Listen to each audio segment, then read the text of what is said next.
Updates ku butemu bw'emmundu obwatusibwa ku muyindi juice okwosa eggulo nga omusirikale wa police eyategerekeka nga Ivan Wabwire ye yamukuba era n'amuttirawo. Wenjogerera bino nga akwatiddwa era naggalirwa mu kaduukulu ka police. Luddawa era bituuseewo ddi? Byenzize kutuuseeko kyova olaba nakugamba subscribinga ku mukutu gwe kasitoba nga wa subscribinga buli kimu ojja kifunira mukadde. So bw'omala subscribinga kwata mukadde kajje mu kigambo personalize okateeke mu kigambo all wensinzira nga gamba nti turn on that notification bell. Video yo soko jimpereka like kubanga buli likinga video kijiyambako information okubeera nga etambula ku misinde gy'amaanyi netuuka ku buli muntu eyeetaaga ogimanya mukadde.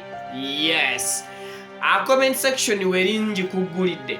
Kakati olunaku lw'okwosa eggulo lwabadde lwa kutaanu navaayo nenkutegeeza ku butemu obw'emmundu obw'omusirikale wa police eyategerekese oba eyategerekeka ku olwo nga Steven nga Ivan Wabwire ono nga yasindigiriza omuyindi Utama Badali ono nga ya director wa company empozi y'ensimbi emanyiddwa nga TFS Financial Services.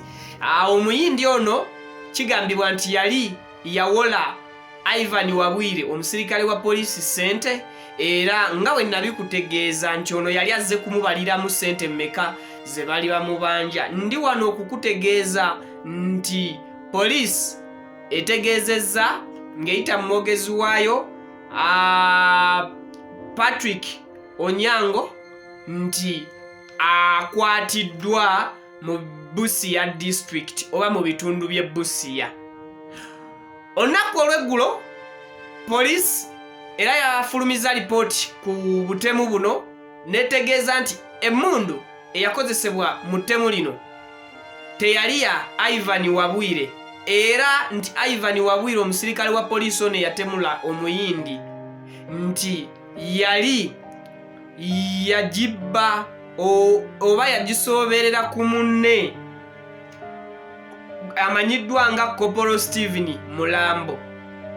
Era neewana ensonga nti ono Kopolo Steven Mulambo yakola ku duty olw'eggulo oba mu kiro ne bukya ku makya n'agenda ewaka kati ne bamukubira essimu nti omwana we afunye obuzibu oba alwadde ng'ate bali bonna noono Ivan Wabwire n'aleka emmundu ewaka asooke Aduka alabe ebifa ku mwana we gwe baali bamukubiridde essimu nti mulwadde. So wakati kati awo Ivan Wabwire n'akwata emmundu n'agenda ew'omuyindi era bwetyo neekozesebwa mu kutta. So police ekakasizza okukwatibwa kwa Ivan Wabwire mu Busia era netegeeza nti ssaawa yonna Bamukomyawo mu Kampala ku CPS atandike okuba ng'awera ennemba n'omusango gwe ogw'okutta.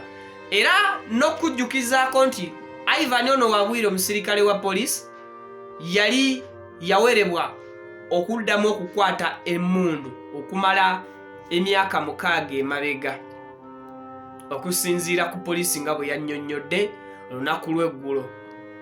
So ekisi yakibba bubbi nti tekyamuweebwa.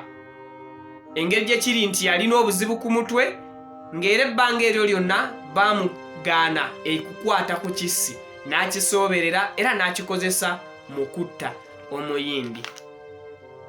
Flying Squad yakolaganidde wamu ne poliisi y'e Busia okulaba nga bakwata omusirikale ono Wabwire Ivan. Era olunaku lw'eggulo ng'ennaku z'omwezi 13 omwezi guno gwennyini ogwa May lwe yakwatiddwa naggalirwa bali mu nteekateeka ezimuzza olwaleero oba olunaddako nga poliisi bw'enavaayo okutegeeza nti aleeteddwa ku CPS naye as of now mukwate ono alina emyaka 30.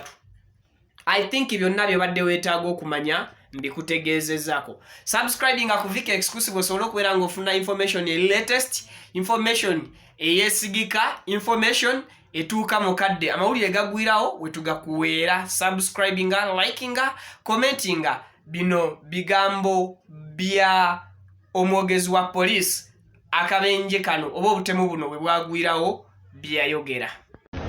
Client who is also a police officer, a client of TFS Financial Services, came to inquire about his loan. Same issue. He asked the manager or the director of that company of TFS Financial Services how much are they demanding him. Because he got 2 loans in 2020. And this loan, one of them is coding. Coding means it is deducted from the source, from the salary. Police authority authorized him to get what? That loan. The second loan, police authority did not authorize him to do what? To get it. Because he got it on his own. Now, this loan has been running since 2020. So he came to, that was yesterday, to find out how much are they demanding him. Because according to him, that he had a plan. His bank had advised him to come and get calculations of how much they are demanding him. They are going to offset or to buy off the loan from TFS. So he left yesterday. He came back today on the same issue again. How much are you demanding me? And they told him that we are demanding you 2,130,000 shillings. So he did not believe it. He started arguing with the manager. And in that process of arguing, the manager tried to calm him down. Told him, please, cool down, sit down. I calculate for you how this loan has reached this stage. But he could not listen to that. According to available information, or the eyewitnesses, is that inside there is a CCTV cameras. So he shot the camera. So when he shot the camera first, the people who are inside all took off, they ran away. So there we don't know what happened inside. That's why we have someone we have called for our CCTV technicians to come and retrieve the footage and analyze and find out exactly what happened inside there. Because there were only 2, so we don't know what happened. So we need to find out